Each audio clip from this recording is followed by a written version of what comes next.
Hello there, this is Mr. Animator, and today I'm going to be talking about Kingdom Hearts 3 and sharing my own opinions. Warning, this will be spoiler discussions here. The first thing first we should talk about is gameplay. Well, the gameplay for this game is alright to say the least. It's very easy, that's one of the problems of this game. It's very easy, like the attractions make this thing very easy. I mean, you don't have to use the attractions, but you know, it's just like trying not to win, innit? I mean, the game's telling you not to use it, but you know, it's there without any precautions in it. The other thing is that even pressing hard mode, like in the end game bosses, like when Roxas and Shion like beating the shit out of Sayax without me doing any input, I'm like, really? Like this is crowd mode? Like, can it be now? Like I want to be whacking my enemies. So yeah, so difficulty is one of the problems of the game. Sorry if I started it with a card. The next thing which I want to be talking about is the game. No, sorry, my mistake there. The next thing which I want to be talking about is the way how Sora is his new abilities. So Shotlock came back from birth by sleep. Surely you guys know how Shotlock works in this game.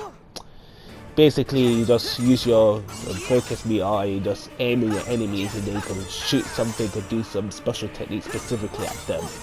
But in this game, there's something else within the Shotlock thing called the air stepping, which is a very nice mechanic, to be honest. It's like this thing that allows you to quick travel to certain items.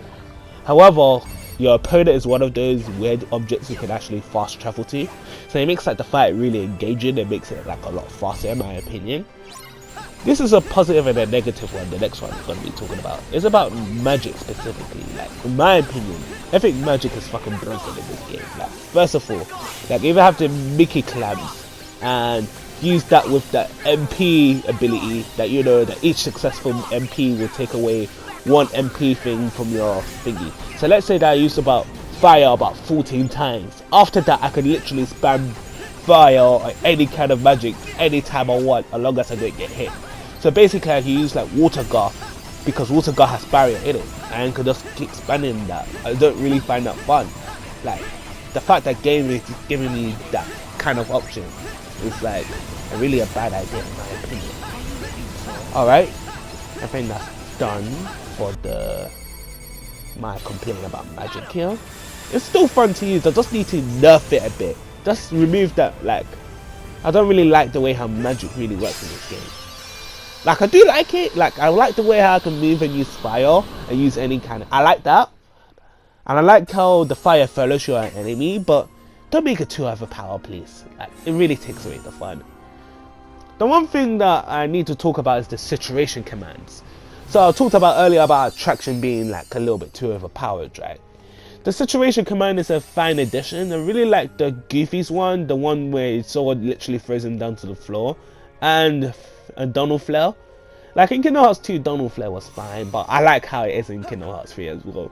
It's not exactly too overpowered, it's just like the right amount of balance there, in my opinion. Like Donald Meteorites is also good in my opinion as well. So there's that. I can say that at least. What else can I talk about? Alright, the finishers command of the situation command for each forms. So you know how Kingdom Hearts 3, the one thing which I really like about is Keyblades, because each different Keyblade, like the Disney World specific one, are really unique. In the final second form, like, you know, because you can transform twice in some of the Keyblades, like such as Storm Flag, Blizzard Blades, that Toy Story one, I don't really use that one that much since I don't like the drill. The twin yo-yos, like, those moves are so awesome in my opinion, but at the end of the day I still ended up using Starlight. I don't know why, I just like using Starlight a lot, especially with the Asian Light, because Asian Light is like one of those really powerful finishers in my opinion, and I really like it when I'm using that ability. One other thing which I want to talk about is the links. Rocket Ralph Link. Never used Ralph for Link. That's one thing for sure. He is so bad in the game. Like, you'll be better off using Stitch, Ariel, Simba, and the Mirror Well from Dream Drop Distance. Like those, yeah, those guys are good. But Wreck-It Ralph, yeah, I don't think you should touch him at all. Like he is the shit when it comes to the game. The other thing which I think this game is broken is the ultimate weapon, in my opinion. Because the grind is okay to get the ultimate weapon. I don't really complain how you can get the ultimate weapon in this game. I think it's all fine in my opinion. Like the ultimate weapon is a bit difficult to get. Just do the gummy shits, make sure you get all the score from the weird 7 heartlesses, and then after that make sure you get 80 of the lucky emblems, which is well hidden within the world. I used the guide because I don't have good eyes for everything. In my first playthrough I only got about 7 lucky emblems. Yeah, so I definitely used the guide after that. The one thing that is a little bit lacking from this game is the boss designs. Like, even though the Kingdom Hearts 3 has a secret boss. Oh yeah, when I say secret boss in Kingdom Hearts, I mean like optional post-gameplay bosses. Like, that's always a Kingdom Hearts staple to have that. It's a staple of the Kingdom Hearts series. So for this game, we have this Heartless called Dark Inferno, and he's really easy.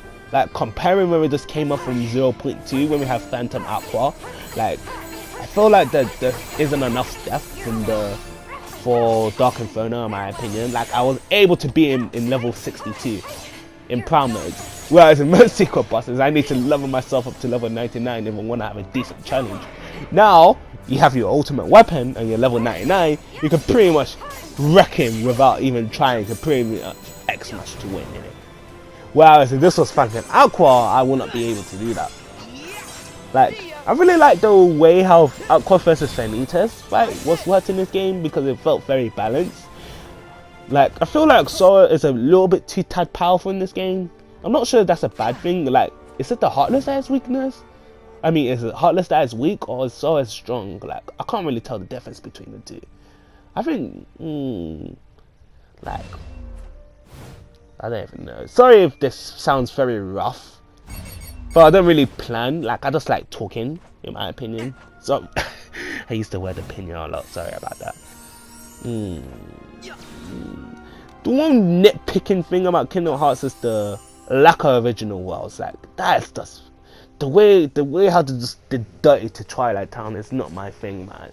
It is so small. I can't even go to the clock tower when we just got wall 1 in. So I expected to be wall 1 in myself to the clock tower and get like an ice cream, but nope, none of that access.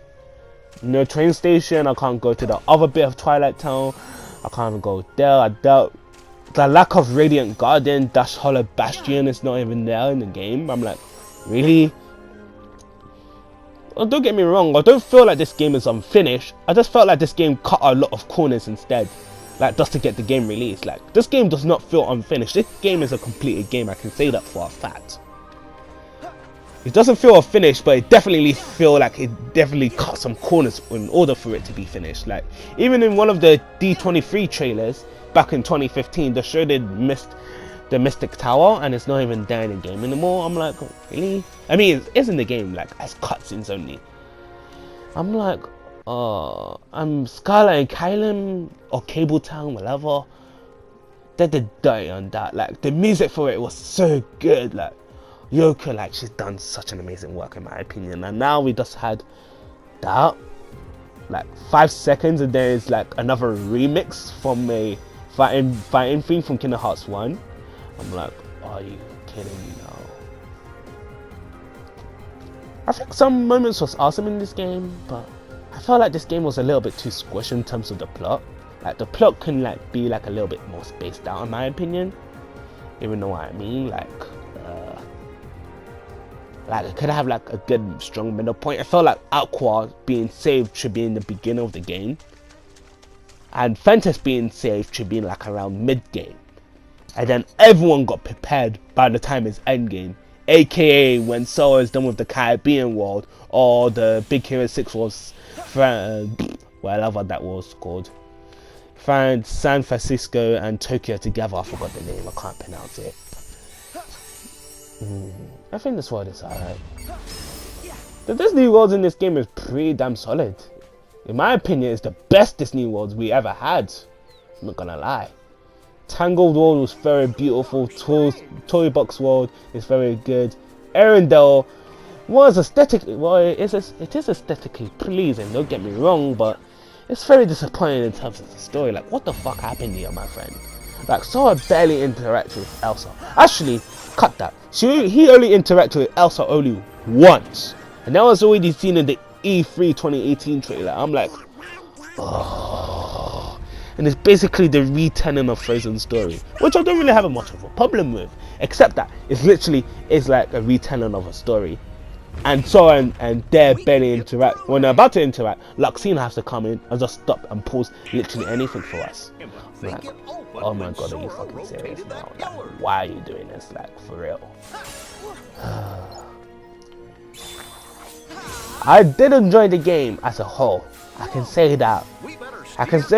And when I'm playing this game, like, I didn't feel any boredom from this game. Except for one bit, which was the full ship and the underwater segment in Pirates of the Caribbean world. But to my own surprise, after when you're done with the world, like when it goes to all the different islands of your own choice and just exploring them, the Caribbean really is one of the best ones in this game in my opinion. Olympus is the best one in this game in my opinion as well. Even though it's the prologue, I felt like the Olympus world is the only world that has like a very significant plot. Because it was for Sora to get his powers back, even though he didn't really get his power back, but there was an attempt anyway. Like, I really like the idea of incorporating Hercules, because he's like a hero that lost his powers, and now Sora found himself in a familiar situation. Like, I felt like that was really well implemented there. Like, I really like the way how Olympus was all set up, and the bit when you break the rocks and you open to the realm of gods. I'm like, I have to walk back, I'm sorry. Like, that bit was too awesome for me, my man. It really was. But overall, Kingdom Hearts 3. Of course I'm going to be comparing this to Kingdom Hearts 2 FMM. Because this is like a main number title game. Other than Kingdom Hearts 1 and Kingdom Hearts 2 in it. So of course, have to compare it to that. My only real cons of the game, honestly, is a lack of original worlds and difficulty. If they sort those problems out in the future updates, as I said, the future updates, we don't even know if we're gonna get them or not. They might solve it. Hopefully they do. So far, I think Kingdom Hearts 2 Final Mix is better than this game because of the post-game content and the difficulty. That's all there is to it. Kingdom Hearts 3 obliterates Kingdom Hearts 2 in every single way, except for difficulty and post-game content. I'm talking about Kingdom Hearts 2 FMM here. I remember the one good thing that I see barely anyone mentioning is that it's true in Kingdom Hearts 2 Vanilla you can face Sephiroth, but you can only face him once though. Whereas in Kingdom Hearts 3, you can face Dark Inferno anytime that you fucking wish and you fucking please. That's a pro for me. Even though Kingdom Hearts 2 FMM had that, like, I wish I could face Sephiroth again and again and again, but you kind of can't because the game won't allow you to do that. So that's kind of like a bummer in my opinion. And yeah, that's pretty much it. Sorry if this sounds like an unorganized video and me just stopping a lot. I haven't really planned it out. I just feel like I just need to talk out from my heart. Sorry, no pun intended. I just feel like that I just really need to talk it out the way I think. I'm not good with structuring.